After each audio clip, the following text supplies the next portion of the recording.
السلام علیکم ورحمۃ اللہ وبرکاتہ۔ بعض جگہ ایسا ہوتا ہے کہ آدمی کی یہ تمنا ہوتی ہے کہ میں خود اپنے ہاتھ سے اپنا جانور ذبح کروں، لیکن اس کو طریقہ کار نہیں پتہ ہوتا، تو وہ پھر کوشش کرتا ہے کہ جب کسائی ذبح کرتا ہے تو اس کے ساتھ مل کے وہ ذبح کرتا ہے۔ تو جب دو افراد ذبح کریں گے تو دونوں پر بسم اللہ کہنا واجب ہو جائے گا، یعنی تکبیر پڑھ کے ذبح کریں تو یہ دونوں کے لیے لازم ہوگا۔ اگر کسی ایک نے بھی چھوڑ دی تو قربانی یا پھر ویسے جانور اگر حلال کر رہے ہیں تو وہ حلال نہیں، حرام ہوگا۔ تو اگر دو آدمی مل کے قربان کرتے ہیں تو اس میں یہ دیکھ لیں کہ اگر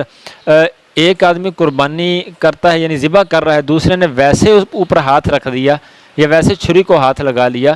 تو اس میں تو کوئی حرج نہیں، وہ پہلے والا ہی تکبیر کہے اس کی کافی ہے۔ لیکن وہ دونوں مل کے ذبح کر رہے ہیں، ساتھ میں زور بھی لگا رہا ہے، یعنی ذبح کرنے میں بھی دونوں ساتھ ساتھ ہیں، چھری پکڑ کے بھی اور ویسے بھی دونوں اپنی طاقت لگا رہے ہیں، ذبح کر رہے ہیں دونوں، تو پھر دونوں پر